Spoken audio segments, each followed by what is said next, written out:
Gênesis, capítulo 22. Deus põe Abraão à prova. Algum tempo depois, Deus pôs Abraão à prova. Deus o chamou pelo nome, e ele respondeu: Estou aqui. Então Deus disse: Pegue agora Isaque, o seu filho, o seu único filho, a quem você tanto ama, e vá até a terra de Moriá. Ali, na montanha que eu lhe mostrar, queime o seu filho como sacrifício. No dia seguinte, Abraão se levantou de madrugada, arreou o seu jumento, cortou lenha para o sacrifício e saiu para o lugar que Deus havia indicado. Isaque e 2 empregados foram junto com ele. No terceiro dia, Abraão viu o lugar de longe. Então disse aos empregados: Fiquem aqui com o jumento. Eu e o menino vamos ali adiante para adorar a Deus. Daqui a pouco nós voltamos. Abraão pegou a lenha para o sacrifício e pôs nos ombros de Isaque. Pegou uma faca e fogo, e os dois foram andando juntos. Daí a pouco, o menino disse: Pai. Abraão respondeu: Que foi, meu filho? Isaque perguntou: Nós temos a lenha e o fogo, mas onde está o carneirinho para o sacrifício? Abraão respondeu: Deus dará o que for preciso. Ele vai arranjar um carneirinho para o sacrifício, meu filho. E continuaram a caminhar juntos. Quando chegaram ao lugar que Deus havia indicado, Abraão fez um altar e arrumou a lenha em cima dele. Depois, amarrou Isaque e o colocou sobre o altar, em cima da lenha. Em seguida, pegou a faca para matá-lo. Mas nesse instante, lá do céu, o anjo do Senhor o chamou, dizendo: Abraão, Abraão! Estou aqui, respondeu ele. O anjo disse: Não machuque o menino e não lhe faça nenhum mal. Agora sei que você teme a Deus, pois não me negou o seu filho, o seu único filho. Abraão olhou em volta e viu um carneiro preso pelos chifres no meio de uma moita. Abraão foi, pegou o carneiro e o ofereceu como sacrifício em lugar do seu filho. Abraão pôs naquele lugar o nome de O Senhor Deus dará o que for preciso. É por isso que até hoje o povo diz: Na sua montanha o Senhor Deus dá o que é preciso. Mais uma vez, o anjo do Senhor lá do céu chamou Abraão e disse: Por que você fez isso e não me negou o seu filho, o seu único filho? Eu juro pelo meu próprio nome, diz Deus, o Senhor, que abençoarei você ricamente. Farei com que os seus descendentes sejam tão numerosos como as estrelas do céu ou os grãos de areia da praia do mar, e eles vencerão os inimigos. Por meio dos seus descendentes, eu abençoarei todas as nações do mundo, pois você fez o que eu mandei. Abraão voltou para o lugar onde estavam os seus empregados, e foram todos juntos para Berseba, onde Abraão ficou morando. Os descendentes de Naor. Algum tempo depois, Abraão recebeu a notícia de que Naor, o seu irmão, tinha 8 filhos, nascidos de Milca, a sua mulher. O primeiro que nasceu foi Uz. Depois vieram os seus irmãos, Buz e Quemuel, que foi o pai de Arã. Depois nasceram Quesede, Razo, Pildas, Gidlaf e Betuel. Este Betuel foi o pai de Rebeca. São esses os 8 filhos que Milca deu a Naor, o irmão de Abraão. Reúma, a concubina de Naor, lhe deu os seguintes filhos: Teba, Gaã, Taás e Maacá. O Evangelho de Mateus, capítulo 21. Jesus entra em Jerusalém. Quando Jesus e os discípulos estavam chegando a Jerusalém, pararam no povoado de Betfagé, que fica perto do Monte das Oliveiras. Dali Jesus enviou 2 discípulos na frente com a seguinte ordem: Vão até o povoado que fica ali adiante, e logo que vocês entrarem lá, encontrarão uma jumenta presa e um jumentinho com ela. Desamarrem os 2 e os tragam aqui. Se alguém falar alguma coisa, digam que o mestre precisa deles. Assim, deixarão vocês trazerem logo os animais. Isso aconteceu para se cumprir o que o profeta tinha dito. Digam ao povo de Jerusalém: agora o seu rei está chegando. Ele é humilde e está montado num jumento e num jumentinho, filho de jumenta. Então os discípulos foram e fizeram o que Jesus havia mandado. Levaram a jumenta e o jumentinho, jogaram as suas capas sobre eles e Jesus montou. Da grande multidão que ia com eles, alguns estendiam as suas capas no chão, e outros espalhavam no chão ramos que tinham cortado das árvores. Tanto os que iam na frente como os que vinham atrás começaram a gritar: Hosana ao filho de Davi! Que Deus abençoe aquele que vem em nome do Senhor! Hosana a Deus nas alturas do céu! Quando Jesus entrou em Jerusalém, toda a cidade ficou agitada, e o povo perguntava: Quem é ele? A multidão respondia: Este é o profeta Jesus de Nazaré da Galileia. Jesus no templo. Jesus entrou no pátio do templo e expulsou todos os que compravam e vendiam naquele lugar. Derrubou as mesas dos que trocavam dinheiro e as cadeiras dos que vendiam pombas. Ele lhes disse: Nas Escrituras Sagradas está escrito que Deus disse o seguinte: A minha casa será chamada de casa de oração, mas vocês a transformaram num esconderijo de ladrões. Cegos e coxos iam encontrar Jesus no pátio do templo e ele os curava. Os chefes dos sacerdotes e os mestres da lei ficaram zangados quando viram as coisas maravilhosas que ele fazia e ouviram as crianças gritando no pátio do templo: Hosana ao filho de Davi! E eles disseram a Jesus: Você está ouvindo o que estão dizendo? Jesus respondeu: Claro que sim. Será que vocês nunca leram a passagem das Escrituras Sagradas que diz: Deus ensinou as crianças e as criancinhas a oferecerem o louvor perfeito? Então Jesus os deixou, saiu da cidade e foi para o povoado de Betânia, e passou a noite ali. Jesus e a figueira. No dia seguinte, quando estava voltando para a cidade, Jesus teve fome. Ele viu uma figueira na beira da estrada e foi até lá, mas não encontrou nada, só folhas. Aí disse para a figueira: nunca mais dê figos. E na mesma hora, a figueira secou. Os discípulos viram isso, ficaram muito admirados e disseram: como a figueira secou depressa? Então Jesus disse: eu afirmo a vocês que isto é verdade. Se tiverem fé e não duvidarem, vocês poderão fazer a mesma coisa que eu fiz com esta figueira. E não somente isso, mas vocês poderão dizer a este monte: levante-se e jogue-se no mar. E isso acontecerá. Se crerem, receberão tudo o que pedirem em oração. A autoridade de Jesus. Jesus chegou ao templo e, quando já estava ensinando, alguns chefes dos sacerdotes e alguns líderes judeus chegaram perto dele e perguntaram: com que autoridade você faz essas coisas? Quem lhe deu essa autoridade? Jesus respondeu: eu também vou fazer uma pergunta a vocês. Se me derem a resposta certa, eu direi com que autoridade faço essas coisas. Respondam: quem deu autoridade a João para batizar? Foi Deus ou foram pessoas? Aí eles começaram a dizer uns aos outros: se dissermos que foi Deus, ele vai perguntar: então por que vocês não creram em João? Mas se dissermos que foram pessoas, temos medo do que o povo pode fazer, pois todos acham que João era profeta. Por isso responderam: não sabemos. Então eu também não digo com que autoridade faço essas coisas, disse Jesus. Os 2 filhos. Jesus continuou: e o que é que vocês acham disto? Certo homem tinha 2 filhos. Ele foi falar com o mais velho e disse: filho, hoje você vai trabalhar na minha plantação de uvas. Ele respondeu: eu não quero ir. Mas depois mudou de ideia e foi. O pai foi e deu ao outro filho a mesma ordem. E este disse: sim, senhor. Mas depois não foi. Qual deles fez o que o pai queria? Perguntou Jesus. E eles responderam: o filho mais velho. Então Jesus disse a eles: eu afirmo a vocês que isto é verdade. Os cobradores de impostos e as prostitutas estão entrando no reino de Deus antes de vocês. Pois João Batista veio para mostrar a vocês o caminho certo, e vocês não creram nele. Mas os cobradores de impostos e as prostitutas creram. Porém, mesmo tendo visto isso, vocês não se arrependeram e não creram nele. Os lavradores maus. Jesus disse: escutem outra parábola. Certo agricultor fez uma plantação de uvas e pôs uma cerca em volta dela. Construiu um tanque para pisar as uvas e fazer vinho, e construiu uma torre para o vigia. Em seguida, arrendou a plantação para alguns lavradores e foi viajar. Quando chegou o tempo da colheita, o dono mandou alguns empregados a fim de receber a parte dele. Mas os lavradores agarraram os empregados, bateram num, assassinaram outro e mataram ainda outro a pedradas. Aí o dono mandou mais empregados do que da primeira vez. E os lavradores fizeram a mesma coisa. Depois de tudo isso, ele mandou seu próprio filho, pensando: o meu filho eles vão respeitar. Mas quando os lavradores viram o filho, disseram uns aos outros: esse é o filho do dono, ele vai herdar a plantação. Vamos matá-lo e a plantação será nossa. Então agarraram o filho e o jogaram para fora da plantação e o mataram. Aí Jesus perguntou: e agora?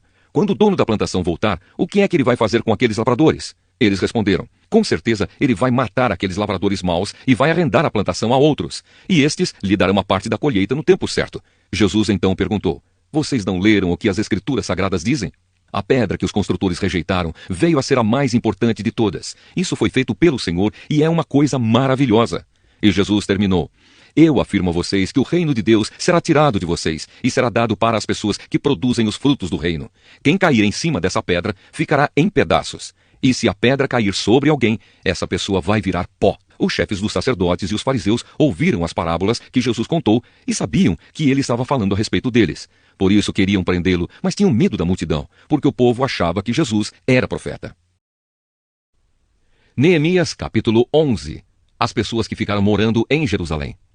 As autoridades de Israel ficaram morando em Jerusalém e o resto do povo tirou a sorte para escolher uma família de cada 10 para morar na santa cidade de Jerusalém. O resto do povo ficou morando nas outras cidades e povoados. O povo abençoou todas as outras pessoas que, por sua própria vontade, resolveram morar em Jerusalém. O povo de Israel, os sacerdotes, os levitas, os servidores do templo e os descendentes dos servidores de Salomão ficaram morando nas outras cidades e povoados das suas propriedades. Esta é a lista dos chefes da província de Judá que ficaram morando em Jerusalém. Da tribo de Judá, Ataías, filho de Uzias e neto de Zacarias. Os seus antepassados foram Amariá, Cefatias e Maalalel, descendentes de Pérez, filho de Judá. Maazéias, filho de Baruque e neto de Coozé. Os seus antepassados foram Asaías, Adaías, Joiaribe e Zacarias, descendentes de Selá, filho de Judá. Dos descendentes de Pérez, 468 homens de valor. Da tribo de Benjamim, Salu, filho de Mesulã e neto de Joede. Os seus antepassados foram Pedaías, Colaías, Maazéias, Itiel e Jesaías. Gabai e Salai, parentes chegados de Salu. Ao todo, 928 homens da tribo de Benjamim ficaram morando em Jerusalém. Joel, filho de Zicri, era o seu chefe, e Judá, filho de Senua, era o subchefe. Sacerdotes: Gedaías, filho de Joiaribe, e Jaquim. Seraías, filho de Ilquias e neto de Mesulã. Os seus antepassados foram Zadok, Meraiote e Aitube, que era o administrador do templo. Ao todo, 822 membros deste grupo de famílias trabalhavam no templo. Adaías, filho de Jeroão e neto de Pelalias. Os seus antepassados foram Anzi, Zacarias, Pazur e Malquias. Ao todo, 242 membros deste grupo de famílias eram chefes de famílias. Amazai, filho de Azarel e neto de Azai. Os seus antepassados foram Mesilemote e Imer. Havia 128 membros deste grupo de famílias que eram soldados valentes. O chefe deles era Zabdiel, membro de uma família importante. Levitas, Semaías, filho de Assub e neto de Asricã. Os seus antepassados foram Asabias e Buni, Sabetai e Josabade, levitas importantes, que eram os encarregados dos trabalhos no lado de fora do templo. Matanias, filho de Mica e neto de Zabdi, descendente de Asaf.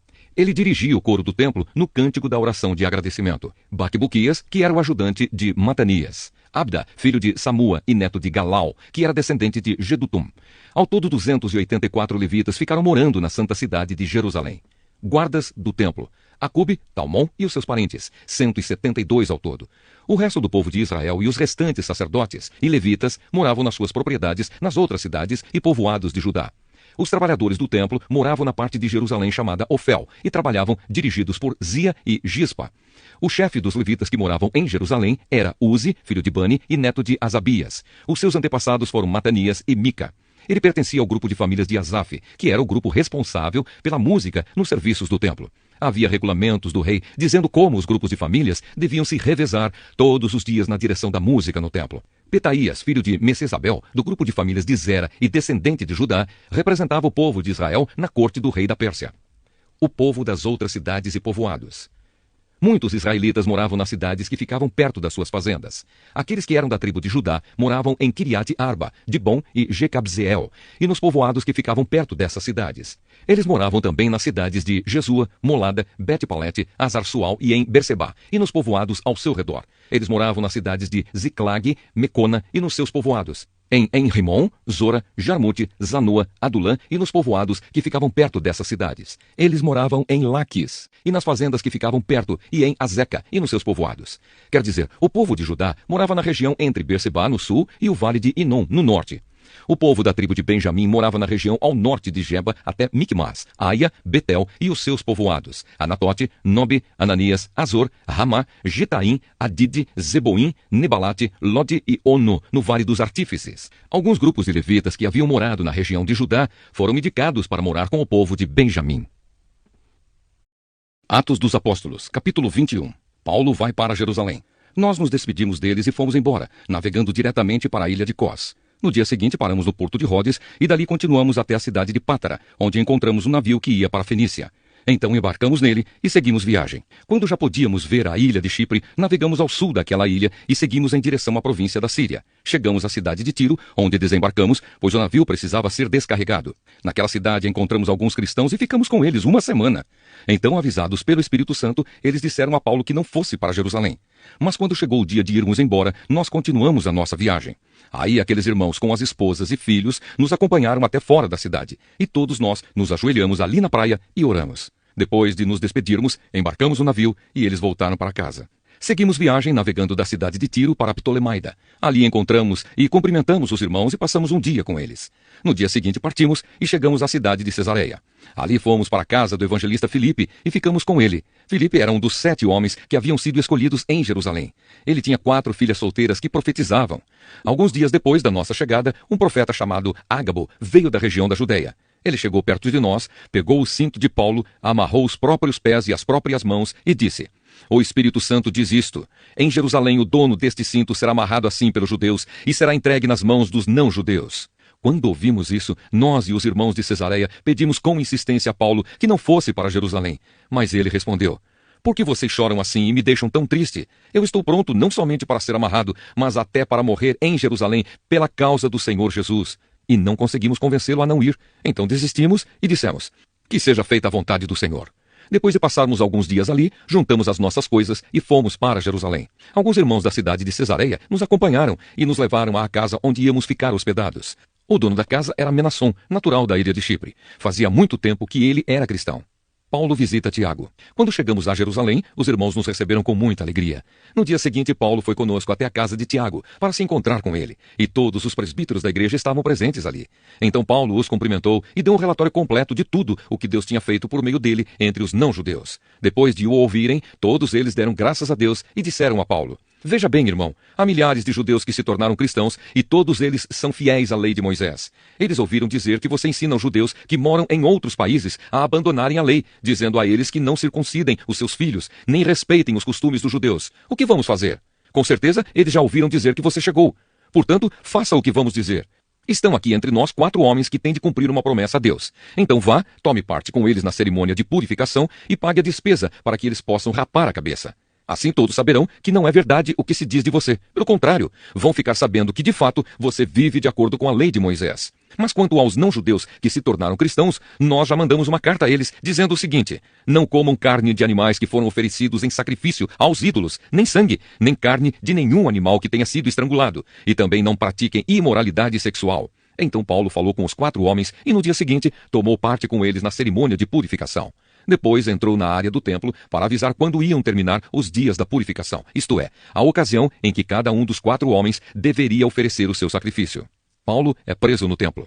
Quando os 7 dias da purificação estavam para acabar, alguns judeus da província da Ásia viram Paulo na área do templo. Então atiçaram a multidão, agarraram Paulo e começaram a gritar: Israelitas, nos ajudem! Este é o homem que vai pelo mundo inteiro falando a todas as pessoas e dizendo mentiras contra o povo de Israel, a lei de Moisés e este templo. E agora ele está trazendo não-judeus para dentro da área do templo, profanando assim este lugar santo. Eles disseram isso porque tinham visto Trófimo, que era de Éfeso, na cidade com Paulo, e pensavam que Paulo o havia levado para dentro da área do templo.